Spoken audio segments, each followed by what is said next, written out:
قسما بالله رب العالمين ما ارتضينا غير دين الله دين فهو دين الحق دين الأنبياء إنه الإسلام نور وضياء. هذا الدر وهذه الكلم بمديح الهادي تنتظم ضاءت بالمختار الظلم وحلا في مولده النغم. Assalamu alaikum wa rahmatullah, and welcome to Finding Me today in the ITV Networks. My second interview with my very special guest, friend and colleague, Rantso Morake.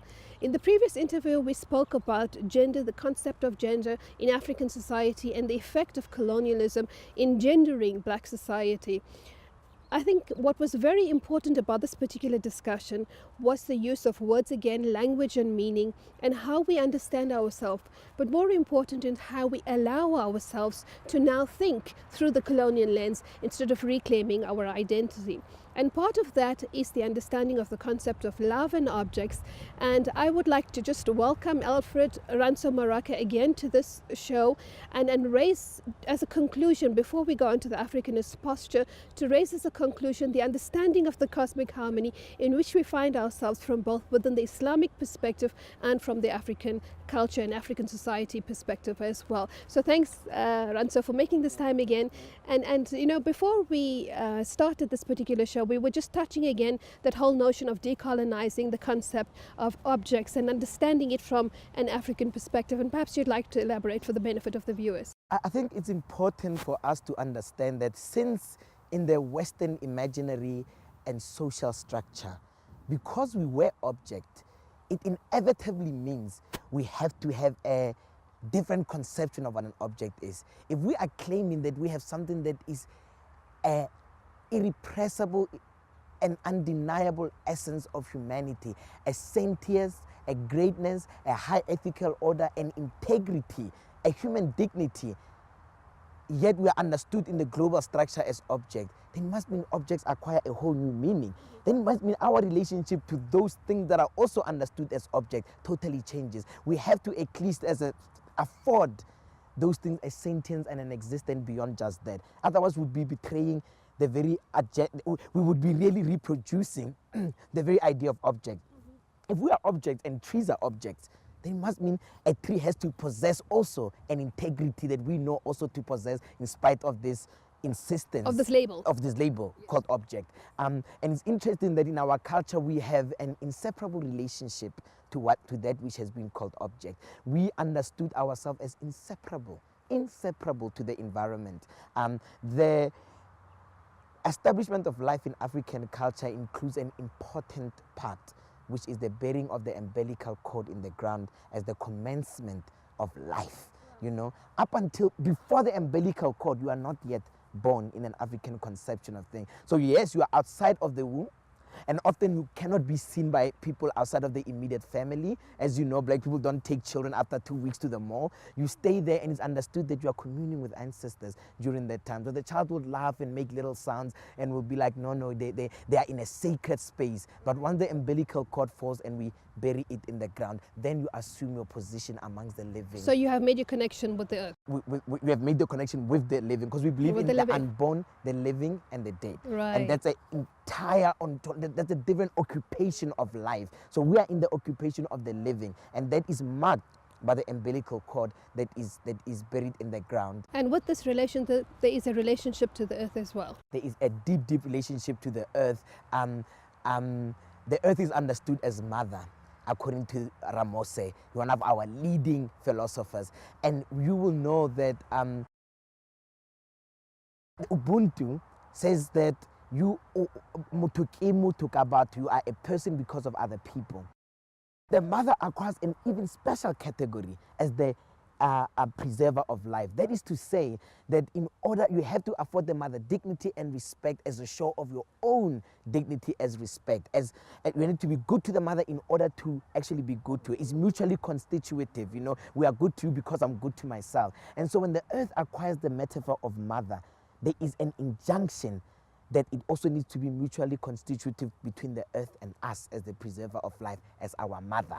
And in that regard, there needs to be an ethical relationship, an Ubuntuist relationship, a relationship of humanness between us and the earth. So the earth acquires the very thing that makes us human, the earth, by having the category of mother also acquires the humanness, and so we need to treat it as if though treating a human being. You know, the mother, you can suckle on the mother's teeth for things. So you The take mother will some nourishment and benefit. nourishment, and out of that, Benefit, our agriculture, our idea of agriculture and taking from the thing is only understood in the ethical order that the mother preserves life by possessing the resources immediately that the baby needs: care, love, affection, food, and so on. Protection, And protection. And the world does that for us as the mother who gives us food and protection and affection and care and just Provides impossible us for us. beauty, you know, that just augments our life and adds a philosophical or even a poetic element to who we are in the world. So our agriculture emerges out of the sacred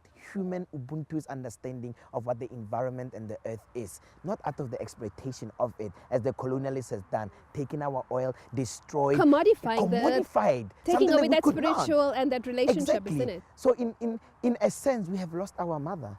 You know, our mother has been vandalized, you know, dishonored, you know, subjected to cruel punishment, you know. But the cruelty of it all seems to be in the reversal of, well, I suppose if you look at the worldview picture now, is that it's most of the African and even in the Arab countries, etc., the absolute abuse of Mother Earth, the dumping, where African countries are used as dumping grounds, you know, for garbage, where containers are dropped off, where there is an absolute destruction of the environment in order to pillage more resources. That which Mother Earth should be gently providing for generations to come is now extracted with such cruelty in the same way in which the people of that land are treated. Absolutely. I mean, it's fantastic once more for your ability to also, because here I'm claiming that Mother Earth is human, but by that nature, the treatment of Earth is synonymous to us. So we shiver together with Mother Nature. We suffer with her as what a person, as a fellow person suffering this catastrophe that is being unleashed on us. And I think also the West fraud to convince us that our light touching of our mother, our protection of her, is actually primitive and regressive. That in fact they are willing to destroy her in order to build bridges, to destroy her in order to build obscene buildings meant to oppress us more, meant to actually provide profit and so on. So it's interesting that in the name of development, in the name of scientific ingenuity, they are willing to deracinate and just vandalize our mother. And I think that reminds me of Helen Zeller's tweet. Remember, colonialism was not all that bad. It was not all that bad because it gives you guys pipes, you know, pipes that allows our colonialists to drink and be healthy enough to colonize us. And tar roads, you know, and they're convincing us that, you guys wearing leaves, you guys being in the bush, you guys being A, B, C, and D is primitive, you know. Today the veganists are saying we must have a certain kinds of that we're already always having at that stage, you know. And now they've imposed all sorts of dietary, all sorts of special organizations that actually drive their project of colonizing us more than ours, you know. That we didn't build massive obscene skyscrapers. It's not a sign of regression. It's a sign of an advanced society that knew how to cohabit with their mother. And yet, you know, if you go back to the prophetic tradition, 1400 and more years ago, where the Prophet ﷺ actually looked at skyscrapers as a sign of regression. Really? And he speaks about it, yes. So he actually refers to the unethical transgression of man, and one of the signs is the sign of the skyscraper. Absolutely. Yeah, but again, also another thing from the tradition which you were speaking about, and you said that I understand myself, my dignity in terms of how I respond to Mother Earth. It's also from the tradition of the Prophet, where he said that I was only sent to perfect good manners. In other words, good manners already existed. So the good relationship between you and the earth existed. It's how you take this forward. And you develop your character not on what other people do to you, but how you respond to the ugliness, isn't it? In Cheka Anta Diop's work, I agree with you 100%. So beautiful that you should put it like that, and it just synchronizes with the very development of the African society, of the African civilization. Cheka Anta Diop, in grappling with where society comes from, speaks about how when we lived in Egypt in those brutal desert climates, we developed technologies that the West today cannot even figure out how they were built. You know, so the idea that somehow, you know, thousands of years before they even knew how to create an iPhone, we were doing things that they cannot even figure out with the technology they made to create an iPhone. But once we started moving down south, and it was beautiful climate, it was lush, Mother was generous and gave all of herself to us, and we gave all of ourselves to her. inseparable. And when we did that, we saw no need anymore to create weapons, to create destruction and domination, to hog resources in order to oppress and create hunger and poverty and depriving of others. We lived bountiful. And so we transitioned from technological advancement of pyramids and so on into technologies of ethics, of how to live together, not just with ourselves, but with our earth mothers and our ontological. So it's about developing the human mother. being. Exactly, it's about development of the human being. So this is what happens, is that development is now measured by precisely destroying the very thing that we want to preserve. You know, so we are developing inside. We are technologically advanced in the development of an ethical order of how to live and cohabit and reach the highest potential of being beings And I in think the world. one of the signs of that is the ability to share and to care and to love each other irrespective, isn't it? Absolutely. Yeah. Absolutely. And it's wonderful that you come, because now we've come into the Africanist perspective, yes. and reimagining it in terms of the decolonial narrative. I want to come to a particular question, but I just want to bring this thought that came to my mind when you're speaking about this development.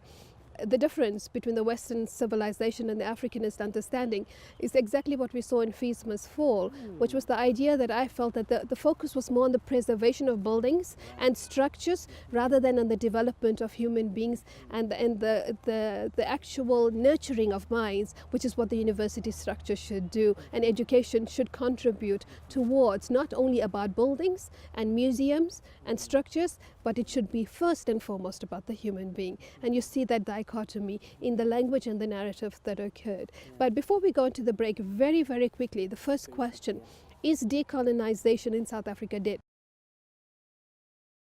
It's misunderstood, it's misguided, and it has not been subjected to an important, rigorous process of what its mission is. And this is where we have failed with this, and this is why the failures, the constant repetition of failure is precisely because we have not yet grasped or given a full account of what colonialism is. You know, I will speak more after the break about the university, also about there's no contradiction that the university didn't accept decolonial, because we were asking them to do the very thing that they were built to do, the very thing that they exist to do on the African continent.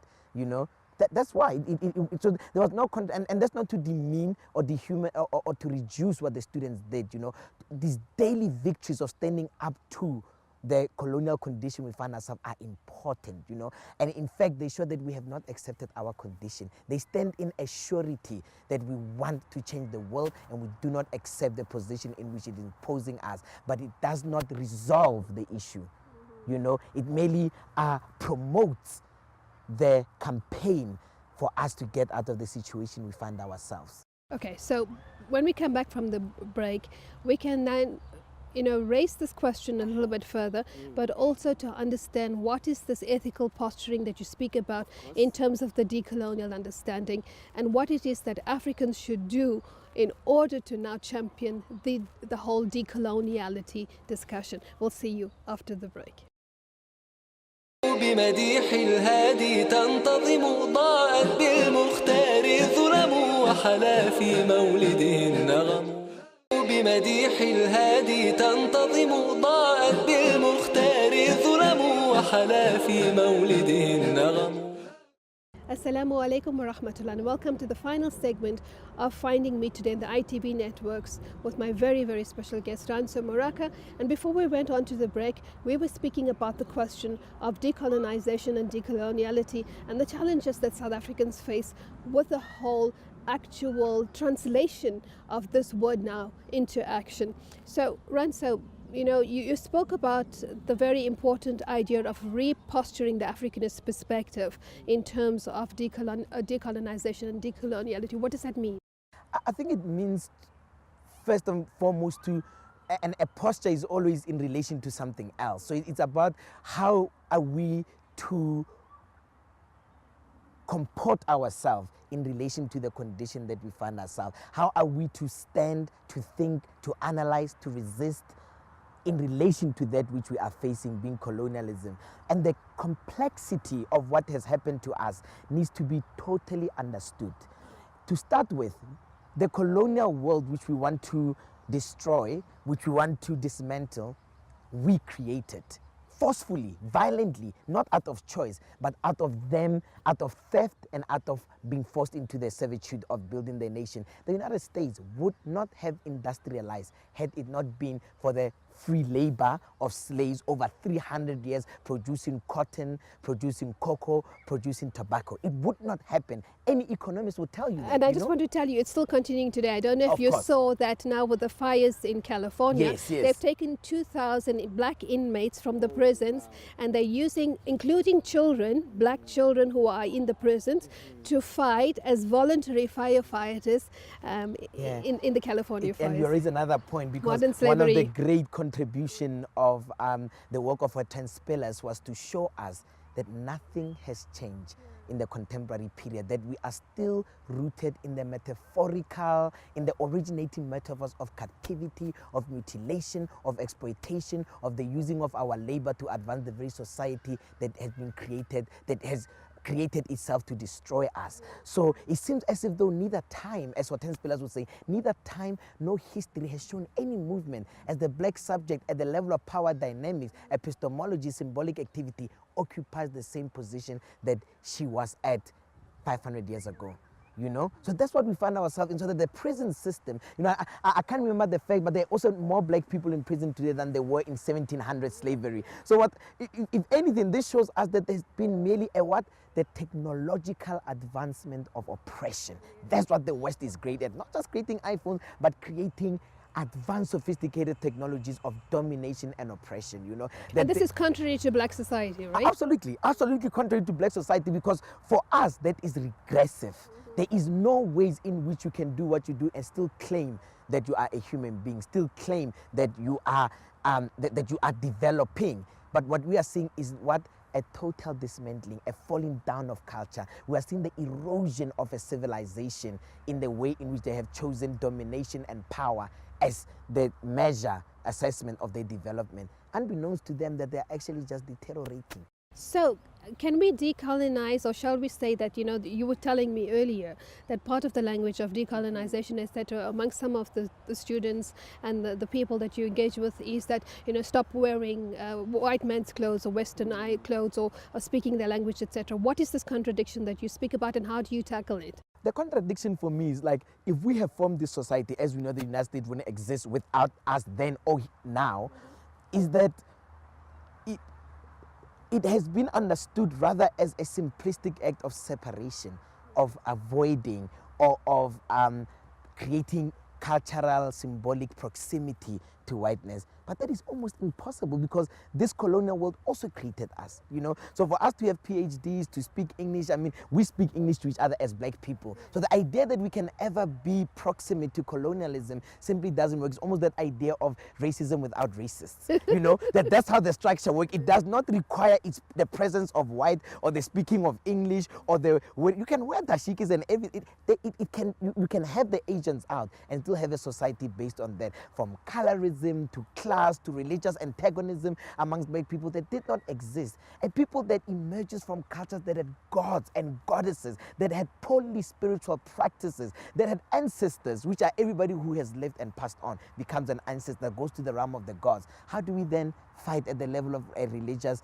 tension that simply did not exist? So the contradiction for me is that what we are attempting to do is merely to avoid and quarantine ourselves from colonialism, but in a way that even within the incubated period, we just reproducing colonialism. It's a war. Yeah.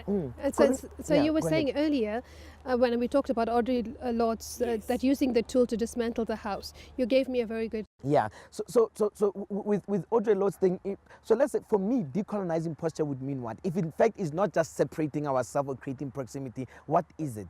It is our capacity to live through European society and to transcend it. You know, it's almost like when you pour oil on water, they are together in the bucket, but they remain elementally, you know, or a submarine submerged in water. It's deep inside the ocean, but internally, interior life, it remains dry. It remains itself at that level, you know.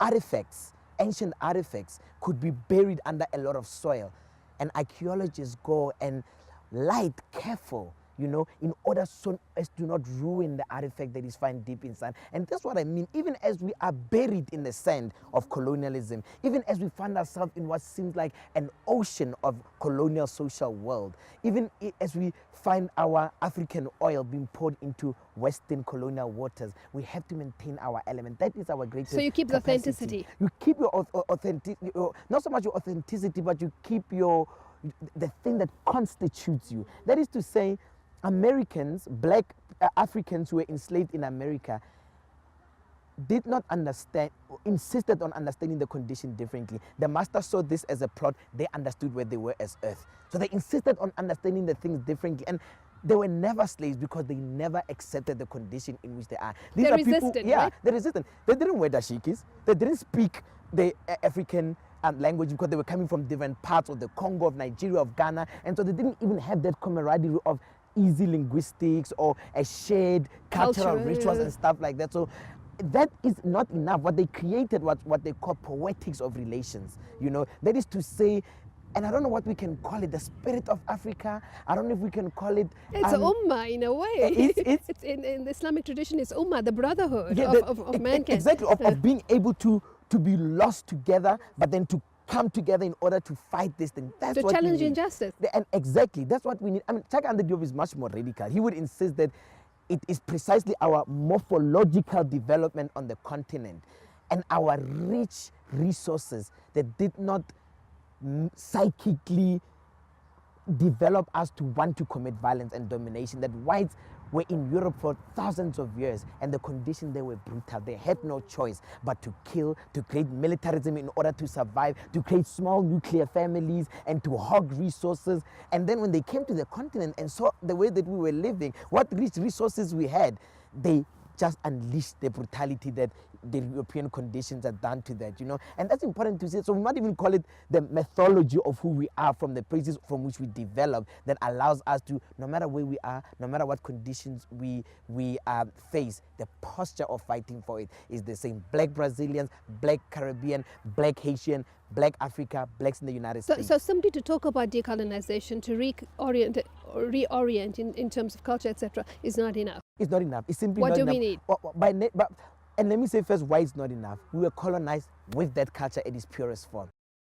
Pre-colonial Africa was a culture unto itself, developed marvelous things and created exuberant culture, but they were still colonized. And you speak about our failures, which we need to. And that was a failure. So there's no ways in which recouping that order will get us out of a colonial situation, since that order could not itself resist or repel it.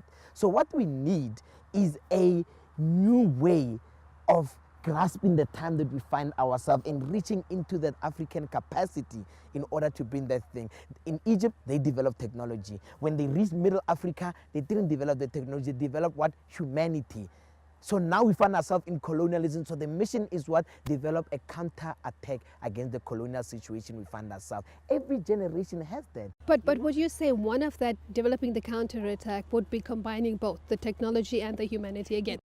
It definitely, I would definitely say that. So I'm not saying that the culture is not enough. In fact, the culture is the very undercurrent, It is the very energy from which we will be inspired to create a counter-attack against this, And that's what it does. And the culture is us. That's the point, is that we are the culture. The culture is not something external to us. It's not that ritual, that language, this dashiki. It's the culture inside in us. And so we cannot lose it. And it cannot be, the West cannot kill it. They have tried to, every day they have come to kill and have failed, That we, black people, control culture around the world. Around the world. American culture is black culture in that sense, European and too. black culture is critical culture, So we don't lose it. It's only what I always think, that when we teach students, perhaps at the university, they need not memorize that. We are teaching them critical thinking. We are exercising their muscles, no matter what they are facing, no matter what text they are reading, no matter what situation they find themselves, they've got the critical faculties, So African culture, for me, decolonialism is more radical as a faculty, rather than as a specific itemized list of things, So that's what I mean to say. We can't really sing African chants or wear dashikis or wear beads or face masks itself as a decolonial move. what we can do is say these things are produced from a faculty. The faculty is the decolonial posture, not the product. So it starts from faculty. inside. It definitely starts from inside. You know, it starts from the recognition of our capacity to do that. So we're almost at the end, and I just want to come to this very last comment which you spoke about, and you said the Palestinian struggle, you know, touches home for you. Why? I think it touches home for me because what they have managed to do is to rally their philosophical insights into a military resistance movement, you know, and they are insisting that the military resistance should acquire a different register in how we understand violence, and that it is precisely because of their high ethical order that they hold themselves to, that they are able to defend themselves in this way, you know. We can think of the Haitian Revolution. They killed white people, you know. So we cannot look at them and say, oh no, the Haitians were very violent. And you know, research is coming out to insist that the reason why they were able to do that was because of the voodoo culture that existed, that they transcended themselves into states that allowed them to see with greater clarity, with deeper understanding, to have a deep spiritual understanding of what was going on. It would not have been possible without the resuscitation of the voodoo African Haitian cultural elements in them that allowed them to go to that clear mind of knowing that they were warriors stepping into war for an ethical order. And we're going to have to do that. You know, we cannot just look at it to marvel at it. It will have to inspire us to say, wow, that means if we are facing conditions that threaten to kill us, we have to rally our cultural orders to bring about the capacity and the spirit, if you like, to actually undergo the, and I think the Palestinians are doing it, and of course we know the retaliation that is happening in the world. It's just absolutely shocking that what's happening is that what is happening there is retaliating the way that it is in the world. But I think we can learn something very specific about what does it mean for a people to use their cultural, religious, and creative elements of who they are in order to defend themselves, rather than to just not defend themselves and insist that the celebration of the culture itself is a defense. You know what I mean? So what you're basically saying is that decolonization is not simply about talking and about dressing and about language. Absolutely. It requires a new strategy as well. Exactly. And it also, if we do that, then we desecrate what the culture stands for. You know, then it means the culture has no role. If the culture cannot so it's protect simply us, just an opposition too. yeah, it's a step to it's who we are as a people. But and remember, what we are trying to do is not in contradiction with multiculturalism or diversity. You know, no war colonialism. If colonialism is a war, no war general of colonialism is at all threatened if every African was to wear dashiki. Yeah, exactly. If we were to only speak in Venda, if we were only to go to Sangomas and not medical doctors at Netcare. Yeah, that doesn't threaten them, yeah. Absolutely. In fact, the Constitution insists on that. Apartheid government invested immense amount of money for the native to develop according to his own ways, you know, whether it's loving trees, whether it's chanting. So that was not a thing for them. They don't want us to be like them. But they don't want you to assume. Lesser. Yeah, they don't want you to assume the power. No, they don't want you to assume the power or to claim the land. They just want you to develop in your own ways. Culturally. And the master, by the way, on the plantation allowed slaves to do that. You know, they could sing the African spiritualist, and that was not in contradiction with the system of capturing them. And yeah. So we're at the end, and I want you to just leave us with a final thought. But would I be right in saying that when you speak now of decolonization, you're calling for something more important now, shifting only from the talk and the writing and the music and the poetics and the culture to strategizing? To definitely strategizing, and to know that this strategizing is not removed from the culture. It is the music that will lead us, you know. It is the insights of those who have direct access to the ancestors who will give us the map on how to move forward in our military ways. It is the clothes that the clothes is our armor going into war, you know. The face painting is that of ancient African warriors going into war. It is not for us to celebrate it internally so as to console ourselves from the bleak situation we find ourselves. Our culture is ripe for going against where we find ourselves today. So the tune has changed and the music is now going to be something else. Absolutely. Okay, thank you, Alfred, Yeah. Rantso, Morake, for Thank sharing you. your ideas Thank and you. this very new radical thought. But I'm sure people will start to understand I hope actually so. what it means, because the right to resist is a right in international law Absolutely. when you're oppressed and when you're occupied. And we have to really consider the fact that blacks in South Africa are still occupied and oppressed Absolutely. and have the right to resist, just as the Palestinians. Fi amanillah, wassalamu alaikum wa rahmatullah. ودين الحق دين الأنبياء إنه الإسلام نور وضياء قسما بالله رب العالمين ما ارتضينا غير دين الله دين فهو دين الحق دين الأنبياء إنه الإسلام نور وضياء هذا الدر وهذه الكلم بمديح الهادي تنتظم ضاءت بالمختار